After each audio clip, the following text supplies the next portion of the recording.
Shelley, my wife, and I have been, in my company here, Henry I Group, have been affiliated with the Round the Fountain Art Fair. It's for a very long time. It's one of the highlights for me of the downtown of the year for the community. I just love it. The second thing I like about is what the Round the Fountain Art Fair Committee actually does with the funds that are generated from the event, and one of those things is adding to the permanent collection of the courthouse. So we're developing every year this group of art that's being preserved for the future. Every year it's being added to.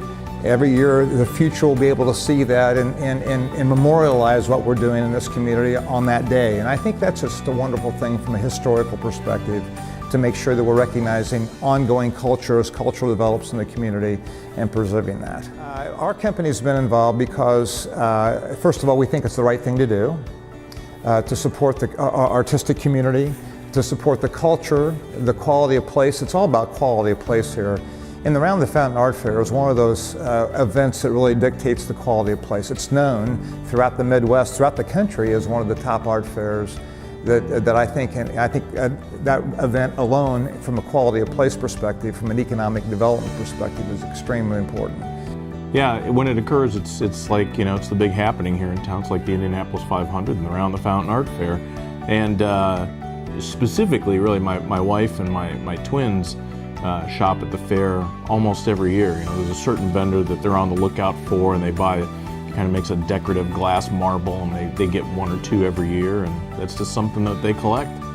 We like to support what our members support. And we know that when the fair is going on, there's a lot of members there, exhibiting or shopping, and so, we feel the need to be there to support them.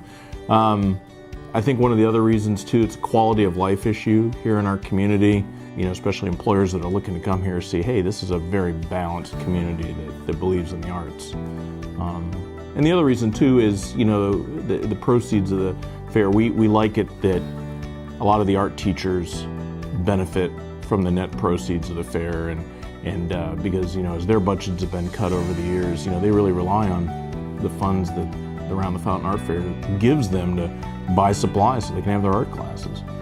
It's just one of my favorite days of the year. It's fun. It's the best opportunity for my kids to get downtown and witness and see artwork from all over the world, and I think it's just a fun day downtown.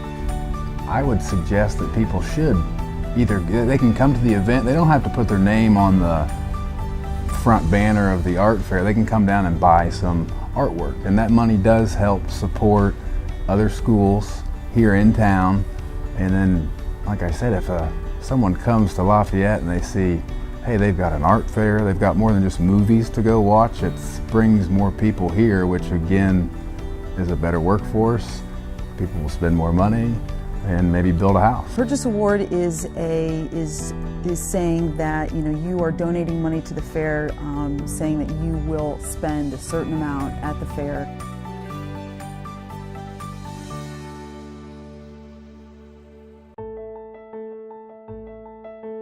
The funds that we receive has given us the opportunity to purchase items that are otherwise unattainable. It also is a really great opportunity for our students to see working artists. So when they're volunteering and they're going to work around the fountain, they actually can see adult people who are making a living working as artists, because sometimes I don't think people see that end of it. They just hear about the starving artists. So it's actually like people are living their happy dream creating art, and just the importance of art in the community and how it brings people together. Round the Fountain has allowed us to get digital cameras that we need for the classroom, enlargers, big pieces of equipment, printers, all the things that these big money ticket items that it's just so hard to get. The Pug Mixer mixes the clay, also de-airs it, so there's less time they have to spend, I guess, wedging, which is important to work the air out of the clay. Definitely not affordable without the funds from Around the Fountain. For instance, in photography, right now we're still doing darkroom by choice, that we'd like to give that experience to the kids, but also we're introducing digital, but not everybody has a digital SLR. So hopefully we'll be able to get classroom digital SLRs so everybody has access and then can go through and know how to use them manually and not just point and shoot, but be in the creative process. And so we have just, a big wish list. One thing that I use a lot of it for is I enter stuff into Scholastic Arts, and so if the kid has pieces in that, I'll take a field trip down there. So getting the buses, getting things set up for the kids to go down and visit the Scholastic Art Museum at Butler, Clues Hall, and then taking them over to the State Museum and giving them a tour of that. So it kind of pays for those, the bus fare and the tours of those different places, which is really fantastic, because otherwise I probably couldn't afford to get the buses down there. Equipment-wise, a few years back I bought a kiln in our kiln room here. Not a real big one, but enough to where it fits our purposes, and I think that's a really nice expense I was able to cover with the money from the grant. Those donations can provide a lot of drawing materials, tablets, paints, a lot of the kind of day-to-day things that our kids are getting that hands-on experience with. And then we've also looked at some field trips with art students to get them to displays, museums, and to pique their curiosity with other types of work. We've gone to Purdue and did the whole outdoor sculpture tour 2 springs ago, and then we've always tried to go to the new artist show at the museum, but those are things that are just extra. Plus, I think it's a great thing that the students go down and volunteer and meet the artist in the spring and work with them and see, this is how I make my livelihood as a working artist. So I think that part's really important too. The business community is the catalyst that really brings gravitas to an event.